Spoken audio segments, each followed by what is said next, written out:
All right, magic makers. I hope you're having a great day. So today I'm going to take us on a little bit of a detour. Typically I'm talking to you about, ways that we can improve our lives and how do we lose, weight, fat in the most effective way over 40. And so today I'm going to tell you something that you might not want to hear. It might take a few moments for your brain to get all wrapped around it, but you can't always be on a diet.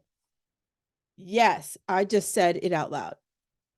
And I totally get it. If you go back through the over 200 episodes that I've done here, I talk a lot about how to be on one, how much protein you should have, carbs, all of that magical stuff. But today I'm going to tell you that maybe it's always being on a diet is what's keeping you from being on your goal. Always being on a diet, that's what's keeping you from hitting your goal. And many of you are like, you might freak out. I'd be like, girl, I am so far away from my goal. I don't even know how I'm going to get there. And maybe you're so far away from your goal because you've been working so hard on it. So let me tell you what I see. I've been doing this 15 plus years, and I see you overeat, feel bad about it, and then you restrict. And then that restriction could be like, I'm going to start over again on Monday, or it could turn into this, very technical term here, fuck it spiral, where you're just like, let's say holidays, right? I went crazy. I had my kids' Halloween candy. And then you're like, I'm going to get back on the wagon. Then, like, well, Thanksgiving is in a couple weeks, and it's the holidays, and January, right? So it's like a 90-day cycle of, I will wait, I will wait, I will wait. Where here is where this during this podcast, I'm going to, talk to you that it's crucial for us to understand what the word maintenance feels like. And I remember when I first started newly minted coach, I wasn't comfortable with that word maintenance because I personally was still struggling with my food stuff, and I couldn't see where maintenance was. I just always assumed I had to be holding on so freaking hard to the food, always following rules, just being so freaking obsessive about every little detail. And I remember, again, newly minted coach, baby coach Kim here.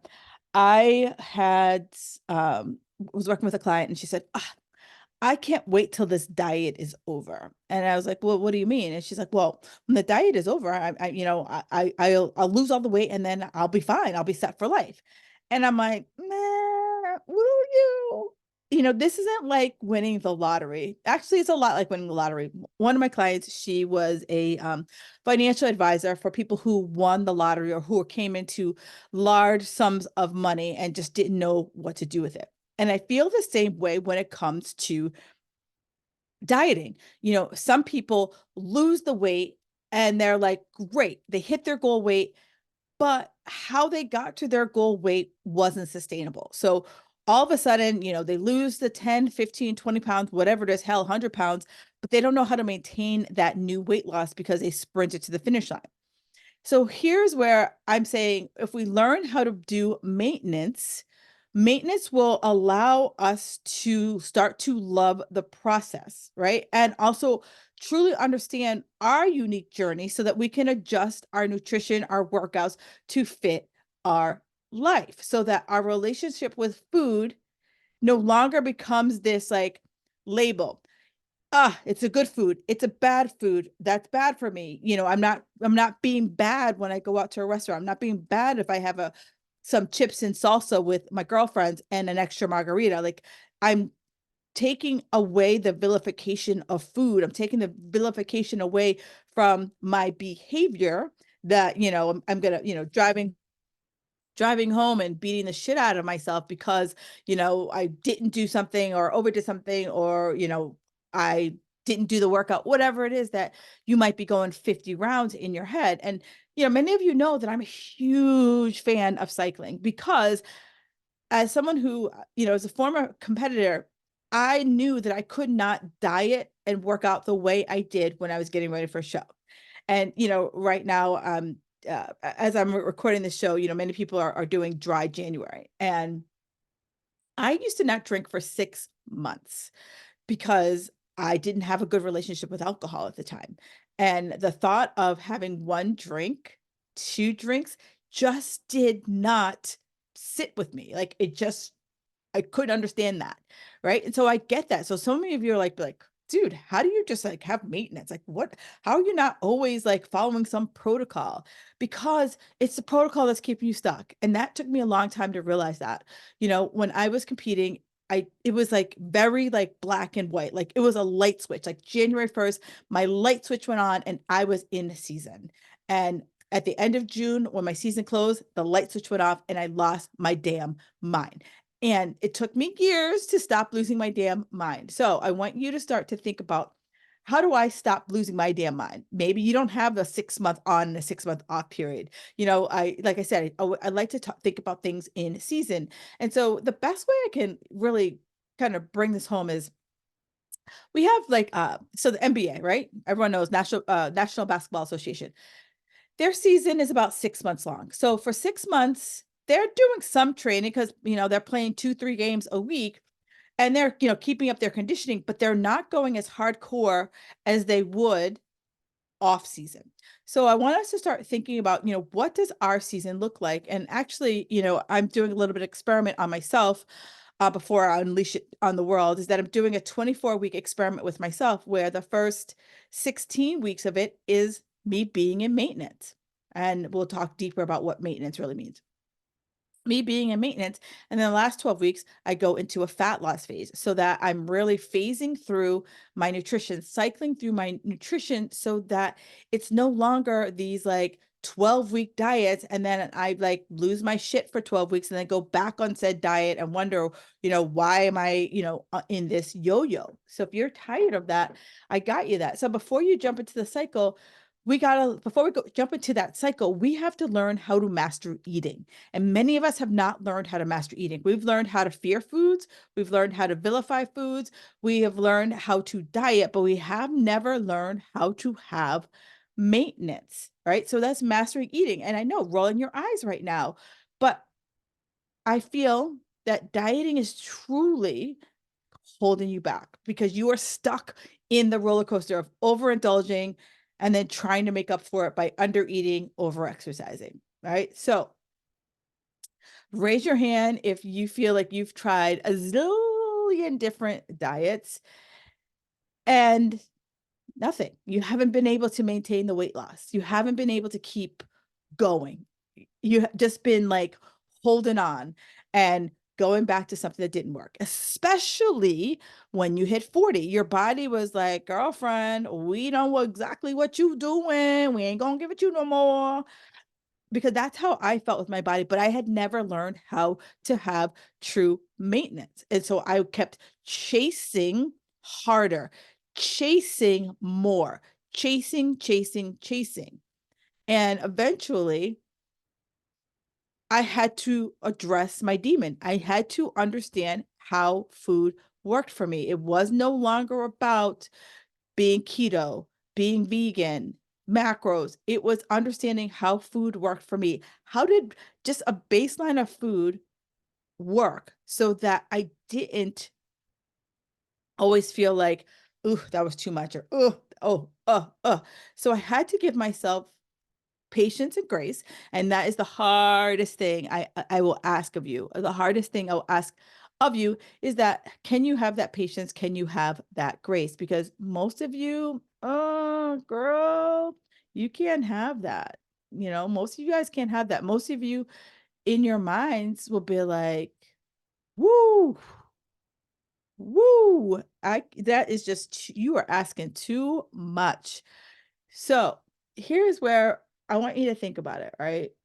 We're missing out on the goodness of maintenance because we're chasing so hard. Like we're chasing, like our lives depend on it. So as you know, I've said progress isn't this like, you start dieting and like, I'm going to lose a pound 1 to 2 days. I'm going to lose a pound 1 to 2 pounds every single week, right? Everyone can recite that mantra to me. And because you've been dieting for God knows how long, that's not going to happen for you. sorry, not sorry. Here's real talk. Like from this point forward, who am I kidding? It's always real talk with me. Real talk here is that you aren't, that's not going to happen for you. I'm sorry. So what if, we see this like jagged line of progress of like, I'm, going to be dieting and then there's going to be a plateau. Yes, absolutely. There's going to be a plateau. And then I'm going to diet again. There's going to be a plateau, diet, plateau. So what if we started to really start to look at our schedules and scheduling? You may have heard this called reverse dieting, diet breaks. I'm trying to think of other words I might have heard it, but the two biggest things that you might have heard is diet breaks, reverse dieting, and maintenance are probably the three things you've heard. So what if we scheduled in these diet breaks, going back to what I said, the NBA season, right? The NBA is like our season, if the season roughly starts in like October, it goes roughly till like April or May, right? So what if I knew that was my season? And so I knew, okay, for the other 6 months, that's when I'm going to really focus in on, being consistent with my food, being consistent with my workouts, so that in my when I'm in season, I'm working, there's still consistency, but it's not going to be as hard, right? I'm not going to be as stringent with my nutrition and my workouts, but I'm not going to be like, screw it either. All right. So it's imagine like that jagged line. So it's like you push hard for a few months, that you might be adding muscle, you might be shedding fat, depending on where we are in the phase.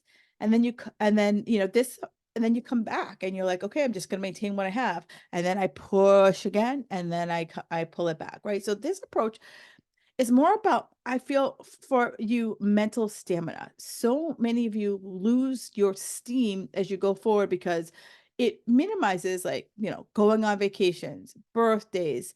I have a lot of clients who are teachers. So, from September through June, you're very structured and regimented, but June, July, and August, you're like, come on, like, cut me a break. I want to be able to go on vacation with my family and not be the only person not having ice cream, or not be the only person indulging in whatever it is that you want to indulge in on vacation, but learning how to sprinkle in these indulgence periods without it feeling like, oh my God, I must make up for everything I just did, right? And like let's just take that out. So it would be like, wow, like think about that mental load. Like you could just put that like diet hat on the shelf and it just gives you that break from that nagging guilt. And picture this, right? Keeping your body weight stable for like a month or two. And it feels effortless. Like you're not like always like, oh my God, how much ounces of protein is this? Like, is this a carb? Is this a fat? Like, there's no out of this like questioning up in your brain, because it's not about losing and it's not about giving up, but it's a finding what is sustainable for and enjoyable for you. And on the flip side, when we turn on either the cutting phase, if you will, the dieting phase, it's a gradual decrease versus the light switch approach, where it's like, I'm on, I'm off, I'm on, I'm off. There's like, I like to think of it more like a thermometer, right? You keep your house at a certain temperature, and sometimes we turn it up a few degrees, and sometimes we turn it down a few degrees. And that's what maintenance should feel like for you, right? That it's like sometimes you got to dial it in a touch, and sometimes you got to, dial it up a touch, and sometimes we're right in that sweet spot. And whatever that sweet spot is for you, it's like a sustainable and enjoyable way to work out. And in the long run, it's way more beneficial for you psychologically, right? It's like, there's the load of always thinking, what am I doing? Or if you're scrolling through the interwebs and you see, oh, Cheryl just lost 400 pounds doing some type of detox to cleanse juice. And then you go to a party and someone over there, she was like vegan, raw, whatever, right? You're all like, oh, I must do that. I must do that. Versus, how do you stay the course? And that's our hardest part. Like we see shiny objects to our right, to our left, like, hey, this would be good for you. But it's like, do you know how just to stay the course versus constantly like, changing lanes? And I want you to think about changing lanes. So I don't know. I think Boston people have like crappy drivers, but you could say I live in Kalamazoo and we got crappy drivers too. But in Boston, one of the big things I see is like we have a lot of traffic. And the big things I always see are people zipping in and out of the lane. So, they'll ride your butt and then zip over to another lane, ride that person's butt, zip over to another lane, ride that person's butt, zip over to another lane. And mentally, they think that they're getting to wherever their destination is faster. But studies show that you're not. Studies show that just pick a lane and you will probably get there within the same amount of time or within probably like 5 minutes, like some, negligible amount of time for all the like mental thoughts that you've put into, changing lanes 500 times versus just staying in, one lane and staying at a constant speed. So as I say this, you're right, this is like this, I'm working to take that mental load off. And so many of you don't even really think about the mental load that food and exercise play in your life. And this phase does require, a little precision because we're trying to figure out what maintenance looks like for you. And it looks different for every single person. So again, it is tracking what you're eating so that I know, is what I'm doing working for me right now? Like not working, but more like where am I? Right? This is just like assessment. Like where are you? Because immediately, I always feel like whenever someone comes to work with a coach, they're like, fix me, right? I am not Maytag. I can't fix you. I can work with you. I can support you. I can hold you accountable, but I can't fix you. No coach can. So if some coach says they can fix you, I want to meet them because they are just trying to take your money. So what I can do is say, help me out. Where are you? Because this is where most of the women who come to me, they are either chronic undereaters or they overeat healthy food. Those are the two people and most of people are very educated in nutrition, but they've been eating in a way for so long that they just have lost sight of, does this work for me? And that's not in a bad way. It's like, I know I've done the same thing and I've done a deep dive this year with a nutritionist because I lost sight of, is my diet working for me or is it just I'm comfortable? I was comfortable. I was really comfortable eating what I was doing because I just did it. It was like, it was automatic. It was a habit, and you know how big I am on habits. So what I'm asking for many of you is to face your fear and do it anyway, right? You might say to yourself, I haven't earned the right to be in maintenance. Well, and I'm going to tell you, you have, if you can't remember a time that you were not feeling what I talked about earlier in the podcast. You've earned the right for maintenance when you can't tell me the last time you didn't think about if a food was working for you or working against you. You earn the right for maintenance if you have fallen into that fuck it spiral. You've earned the right. And honestly, you don't need to earn the right. Like you have to ask yourself, am I sick of always struggling with my food? Always thinking about my food, always thinking, is this good? Is this bad? Is no, then you've definitely earned the right because maintenance is where it, it maintenance is where you learn how to hit your ultimate goal because you've been in that like desperate dieter zone of like dieting, overeating, guilt for far too long. So let me tell you, maintenance can you decide what maintenance looks like for you, right? So it's like you have two, a multitude of options, but maintenance could look like you're going on a vacation for a couple weeks so that you're just going to go on a diet break, right? You're just going to do a little like diet reset, go on vacation, not lose your ever loving mind, but up your calories a little bit.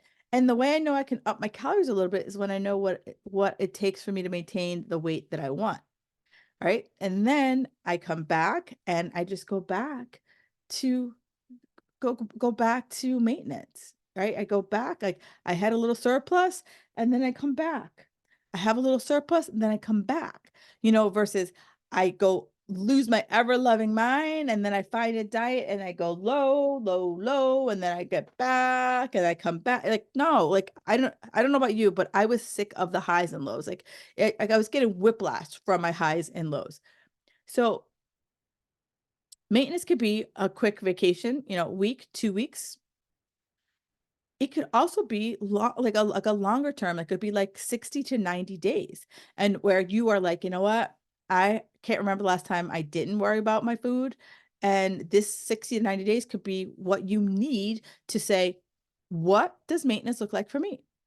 And if you are like someone who's like, oh, I'm going to step on the scale, fine. That's totally fine. However, no, it's going to go up. Right. And that's okay. The weight, like we're right now, we're just chasing what is a level of food that makes me feel good, that makes me feel satisfied and doesn't make me feel stuffed, because we're going to learn that at our maintenance phase and we're going to learn that in our fat loss phase. Right. So that's right here. It's just learning. And what do you have to lose? You have nothing to lose, but I'll tell you what you gain: mental sanity. You'll gain your mental sanity, and you'll get that nice mental break. How many of you need that mental break? How many just feel like, I'm just so sick of thinking about my damn food all the time, right? This maintenance gives you that mental break, gives you that reset so that you're not obsessing over every single bite that you put in your mouth, right? So how, like, right now in my Fit Girl Mighty Society, we are doing a maintenance program. And right now we're starting with all the little baby pieces of just being like, how much protein are we eating? That's where we're starting. We're starting there. We're not, I know many of you want me to give you the book and be like, give me the book and I'll read the book. But let me tell you, if I gave you the book, some of you might read it cover to cover and then be like, I gotta do it all. I must do it all. And then others of you maybe might read the first chapter, maybe glance through it all, and then, you don't implement. Implementation is where you get results. It's like you can listen to this podcast all 200 episodes, you can binge it. But then I'm like, have you implemented? And it's the implementation piece is that what keeps so many of you stuck.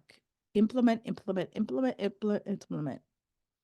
That is where you get stuck. And so here's where you kind of say to yourself, am I willing to commit? I in the maintenance phase, I like to think of this as there's a period of time where I'm eating more and I'm exercising more. And that could be a way how I get myself out of maintenance. And then there's a period of time where I'm eating less and I'm exercising less. Right. So it's like, if I think about it is as linear, right? If I think about this linear, so like maintenance is in the middle. So if I have a scale of 1 to 10, maintenance is 5 to 7, right? That's where I am. I'm right in the middle. I'm attaining what I got, 5 to 7, 5 to 7. And now maybe I'm like, you know what? Maybe I want to put on a little more muscle. So that means I have to eat a little bit more. I gotta feed, I gotta feed the beast. So I move myself up, like from 5 to 7, I move myself up to 8 to 9. And then I'm there for, 6, 12, 20 weeks. And then I come back to maintenance. I'm going on vacation. I want to like not think about food. So then I, go on vacation. So like I want to, go into a fat loss phase. So I pull back my food, I pull back my exercise, and I'm at a 3 or a 4, right? So it's like having the fluidity to work through my nutrition. But in order to get the fluidity, in order to heal my body, to heal my mind, I need to learn what 5 to 7 looks like for me. Like what 5 to 7. And even if you're not at your goal, like even if you're not at your goal, what does 5 to 7 look like for me? Because being in that 5 to 7 zone, that shows me some of my glaring opportunities for change, right? So I have clients who they have sweet tooths. Maybe you do too. So how do we manage that sweet tooth so that we're not always, pushing ourselves overboard? How do you manage your under eating? I have a woman who like lives off pretzels, she's like literally like breakfast, pretzels, and then dinner. How do you make that work? How do we kind of expand her food so that she can get to that maintenance phase and start to see that? And I want you to notice that everything I talked about, there wasn't a hack. There was no early morning lemon water. There was no apple cider vinegar. I didn't talk about intermittent fasting. I didn't talk about paleo. I talked about how do we have knife and fork meals that keep us feeling satisfied and satiated. Now there's nothing wrong with that, but if I keep relying on hacks, the hack only works until like I stop wanting to do it. Right? I have to learn how to eat. I have to learn how to fuel my body so that it finally wants to let go of the weight, right? That's where you have to start to think to yourself, it's you cannot run the fork. Bottom line. I cannot run the fork. If I can't overexercise it, I can't undereat it. If I have been in a place where I haven't liked the way I looked, and I keep doing the same shit over and over again, I have to come with a new approach. I can't go back to approach I did 5 or 10 years ago because guess what? You are not the same person 5 or 10 years ago. I want you to like look back at your life and say, am I the same person 5 or 10 years ago? Because I know I'm not. 5 or 10 years ago, I was teaching a shit ton more classes.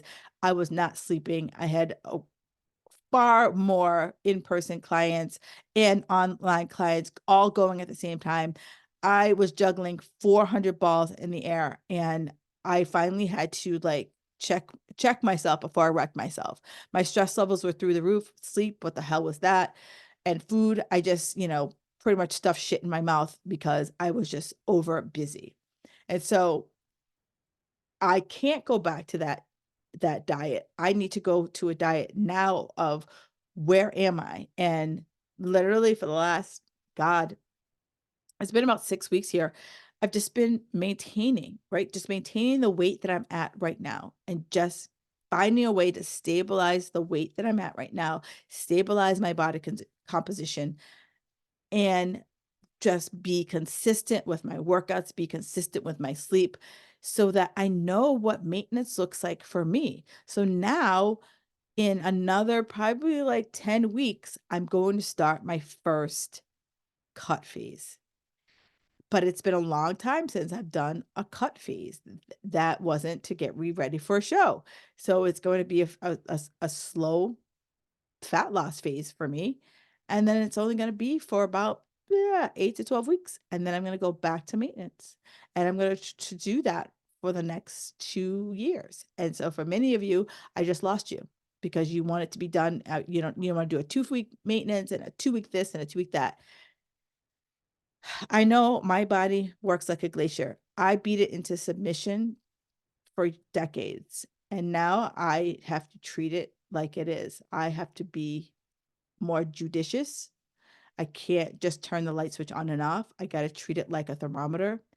And I have to just slowly turn the dial, totally turn the dial when I want to turn it up, and slowly turn the dial when I want to crank it down.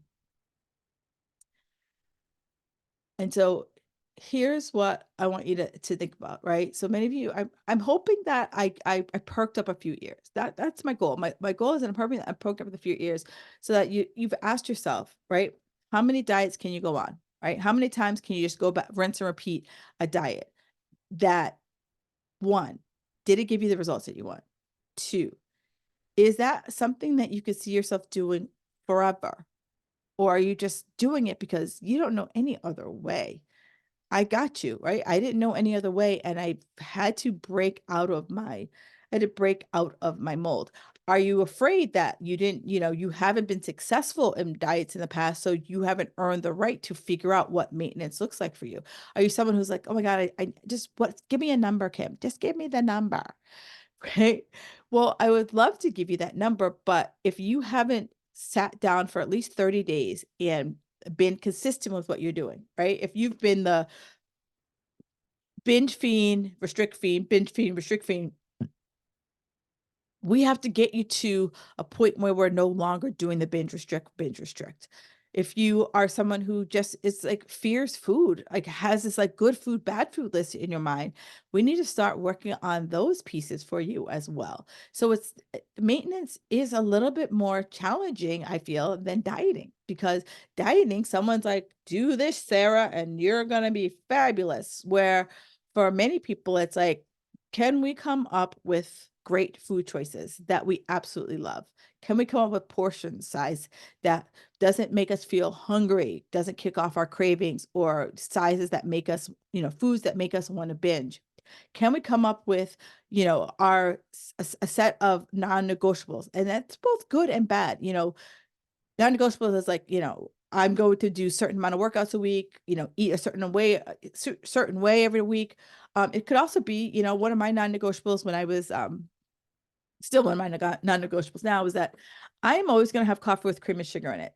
Fight me for that. I will fight you. That is something I will always have. It brings me joy, right? So, I have another client. She needs to have like those little Lindt chocolates.